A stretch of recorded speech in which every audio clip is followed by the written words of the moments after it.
আমি আমার সকলের আমি একজন রাজনীতিবিদ হিসেবে আমার অন্যান্য ধর্মের যারা আছে, অন্যান্য গোষ্ঠীর যারা আছে, আমি সকলের এই অধিকারটুকু আমি নিশ্চিত করতে পারবো এবং এই ধর্ম, এই জীবন ব্যবস্থা সেটা নিশ্চিত করে।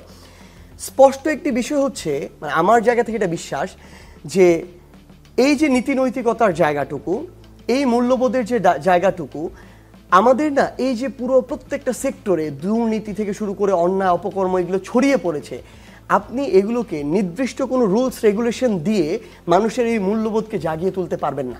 কারণ এগুলো কোনো একটা নির্দিষ্ট এই যে জিনিসগুলো এগুলো আপেক্ষিক। আপনি বিভিন্ন প্যারামিটার সেট করলেন, সাইকোলজিক্যাল বিভিন্ন ধরনের তাদেরকে জ্ঞান দিলেন, প্রত্যেকটাই আপেক্ষিক। নির্দিষ্ট একটা জায়গায় সেটা অনেক বড় একটা ভ্যালু ক্রিয়েট করে, আরেকটা জায়গায় করে না। কিন্তু আমি আমার জায়গা থেকে যে জিনিসটা বিশ্বাস করি, আমার প্রত্যেক ধর্মে যারা আছে তাদেরকে যদি এই ধর্মীয় যে মূল্যবোধ, ধর্মীয় কোনো ধর্ম এক ধর্ম আরেক ধর্মকে ছোট করতে শেখায় না। কোনো ধর্মের এই মেসেজ নাই যে এক ধর্ম আরেক ধর্মের মানুষের অধিকারকে কেড়ে নিতে বলে কিংবা অধিকারকে ক্ষুণ্ণ করে।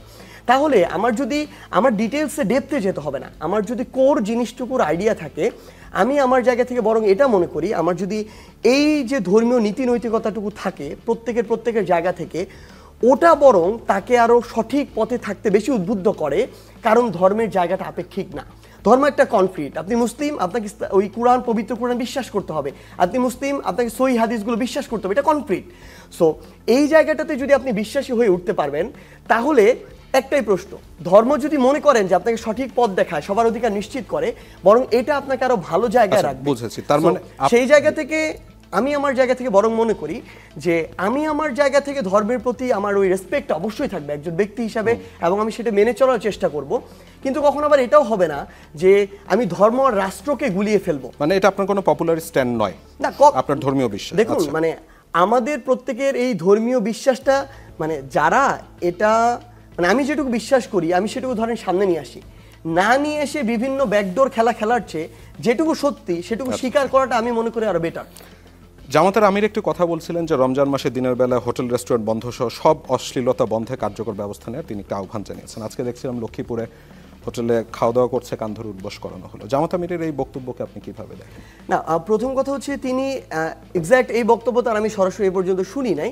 কিন্তু যদি আপনার এটাই হয়, আমি আজকের ঘটনাটা দেখেছি, যেটা লক্ষ্মীপুরে যে ঘটনাটার কথা বললেন, এটার প্রেক্ষিতে যদি বলি, একটু আগে যেটা আমি বলছিলাম, আমাদের জায়গা থেকে ধর্ম আর রাষ্ট্রকে এক করে ফেললে হবে না।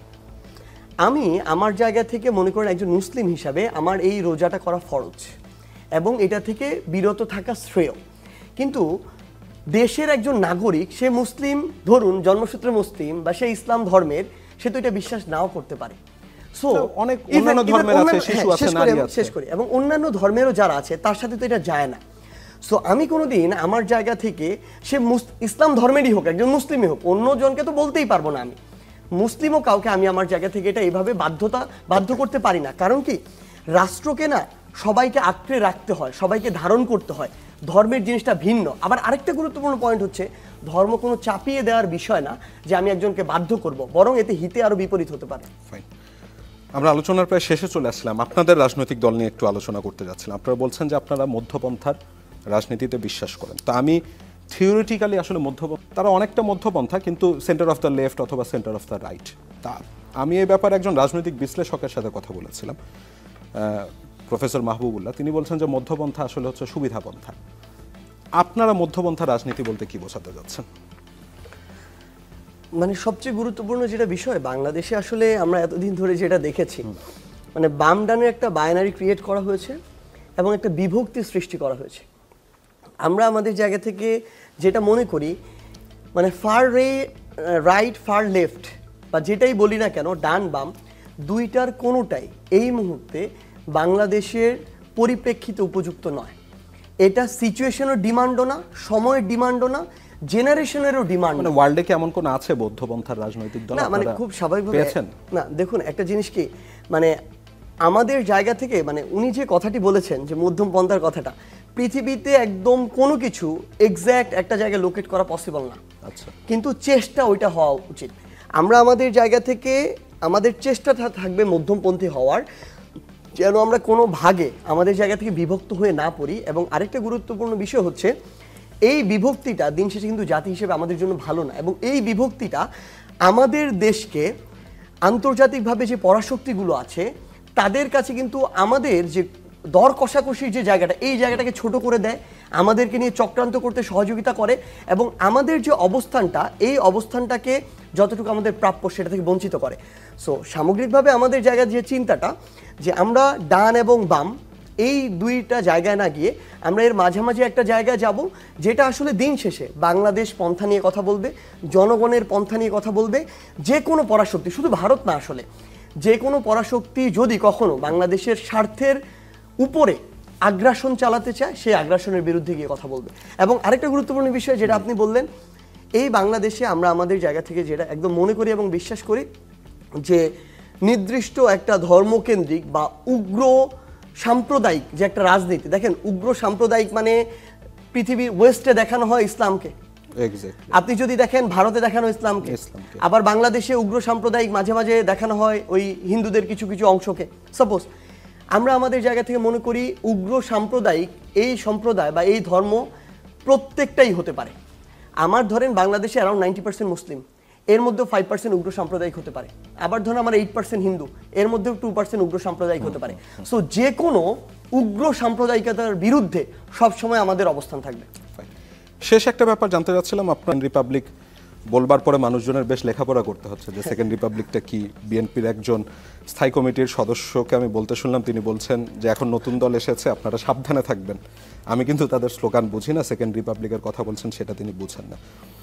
এবং যেটি আরেকটি বলছিলাম যে গণপরিষদ নির্বাচন, সেটি মানে ওইটা নিয়ে আমার যে প্রশ্নটি, যে সংবিধানের উপরেই তো এই সরকার শপথ নিল, 7 মাস পরে কেন আপনাদের কাছে মনে হচ্ছে যে গণপরিষদ নির্বাচনটা প্রয়োজনীয় এবং গণপরিষদ নির্বাচন জাতীয় নির্বাচন দুটো কি একসাথে করে মানে ডিসেম্বরে কি সম্ভব? কারণ নির্বাচন কমিশন ডিসেম্বরেই করতে যাচ্ছে, তারা সেই দিকে আগাচ্ছে। প্রথম কথা হচ্ছে এটা আমাদের সীমাবদ্ধতা, নির্দ্বিধায় স্বীকার করি। সবচেয়ে ভালো হতো 5ই আগস্টে যদি একটা বিপ্লবী সরকার গঠন করতাম, এটা আমরা পারি নাই।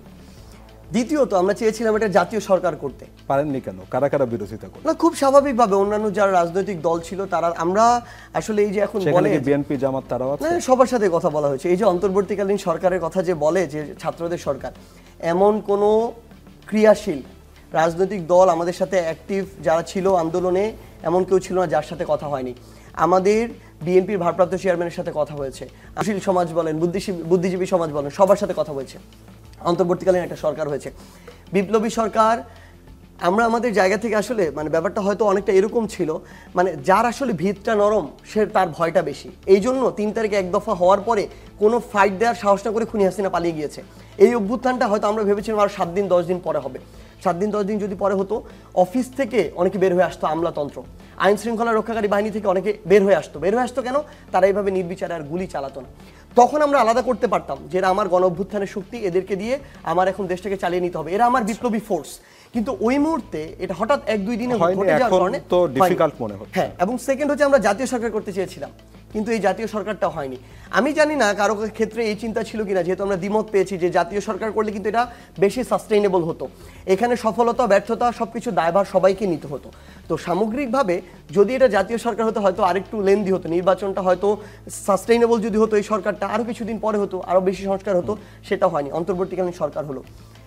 এই যে আমাদের অন্তর্বর্তীকালীন এই যে সরকারটা হয়েছে, আমরা আমাদের জায়গা থেকে যেটি মনে করি, নির্বাচনটা দেওয়ার চিন্তা করা হচ্ছে অন্তর্বর্তীকালীন সরকারের পক্ষ থেকে। আমরা আমাদের জায়গা থেকে নতুন রাজনৈতিক দল তৈরি করেছে, আত্মপ্রকাশ ঘটেছে। আমরা সেকেন্ড রিপাবলিকের কথা বলছি, গণপরিষদের কথা বলছি। দেখেন একদম স্পষ্ট করে বলি, 71 পরবর্তী সময় আমাদের যে সংবিধান হয়েছে, এই সংবিধান নির্দ্বিধায় যে কেউ স্বীকার করবে এটা আওয়ামী লীগেরই সংবিধান। এটা কিন্তু দেশ হিসেবে বাংলাদেশের সংবিধান হয়নি, তখন একচ্ছত্রই আওয়ামী লীগ ছিল, দল হিসেবে একটাই। তাদের দ্বারা মানে দলের সংবিধান হয়ে উঠেছিল, যতটা না দেশকে রিপ্রেজেন্ট করে ততটা দলকে, এবং তখন দল হিসেবে আওয়ামী লীগের উপরে ভারতের একটা বড় প্রভাব ছিল। সো আমার যে স্বকীয়তা এটা কিন্তু ওইখানে উঠে আসেনি, সেটা বুঝেছি। মানে আমি সময়টা বুঝতে যাচ্ছিলাম যে দুটো কি সম্ভব নাকি। আরেকটা জিনিস, হ্যাঁ, আর এটা আসলে মানুষের কাছে না এই দুইটার কনসেপ্টটা অনেকের কাছে ক্লিয়ার না। ওই যে আপনি যেটা বললেন, অনেক রাজনীতিবিদ বলছে যে তারা এটা বুঝছে না। আরেকটা জিনিস হচ্ছে, এই যে এত বছরগুলো ধরে, অর্ধ শতাব্দী ধরে অন্যায় অপকর্ম হয়েছে, এই সংবিধানের আইন ধারা এগুলোর আরো কি আমরা এগুলোকে রোধ করতে পেরেছি? পারি নাই, কিন্তু হয়ে গিয়েছে ফাঁক ফোকর দিয়ে বিভিন্নভাবে। আবার দেখেন এই অভ্যুত্থানের যে স্পিরিট, যদি দিন শেষে আসলে আমার এই সংবিধানটা কার্যকরী হতো এই অভ্যুত্থান কোনদিন আসতো না। সো এসেছে নিশ্চয়ই ওখানে কোনো গলদ আছে। তো সেখান থেকে আমাদের নতুন একটা চাওয়া আছে, এই চাওয়াগুলোর আলোকে আমরা বিশ্বাস করি নতুন একটা সংবিধান প্রয়োজন। এখন প্রশ্ন হতে পারে সংশোধনী হতে পারে, ভাই সংশোধনী তো 17টা হয়েছে, এখন পর্যন্ত বিন্দুমাত্র কোনো পরিবর্তন এসেছে? ক্ষমতায় যারা এসেছে তারা তাদের মতো করে সংশোধনী দিয়েছে। তো সেই জায়গা থেকে আমরা মনে করি যে গণপরিষদ আসলে দেখেন, ইলেকশনটাই আমার গণপরিষদ হবে, ইলেকশনের মাধ্যমে যারা নির্বাচিত হবে তারাই যদি আমাদের শেষ করতে হবে একই সাথে নতুন একটা সংবিধান রচনার কাজটা করবে, পাশাপাশি একজন গণপরিষদের সদস্য হিসাবে। যদি এই দুইটাই একসাথে হয় তাহলে আমরা সবচেয়ে গুরুত্বপূর্ণ বিষয় যেটা, আমরা গণপরিষদটাও পাচ্ছি, সময়ের ডিমান্ড, জেনারেশনের ডিমান্ড অনুযায়ী নতুন একটা সংবিধানও পাচ্ছি, এবং সবচেয়ে গুরুত্বপূর্ণ বিষয় যেটা, সেটা আমাদের জায়গা থেকে যে এই মুহূর্তে বাংলাদেশের যে একটা ডিমান্ড আছে, এই ডিমান্ডটা পূরণ হচ্ছে, অভ্যুত্থানের স্পিরিটটা যে কাঙ্ক্ষিত চাওয়াটা সেটা পূরণ হচ্ছে। সার্জিস, আপনাকে অসংখ্য ধন্যবাদ আমাদেরকে এতক্ষণ সময় দেওয়ার জন্য। আরও কিছুক্ষণ আপনার সাথে কথা বলতে পারলে ভালো লাগতো, তবে আমার প্রডিউসার এবং আপনার মাধ্যমে পুরো বাংলাদেশের মানুষকে জাস্ট একটা মেসেজ, সেটা হচ্ছে দিন শেষে আমরা যেন ছোটোখাটো ব্যক্তি স্বার্থ, গোষ্ঠী স্বার্থ, দলীয় স্বার্থ এগুলোর বাইরে অন্তত এখন এত রক্তের পরে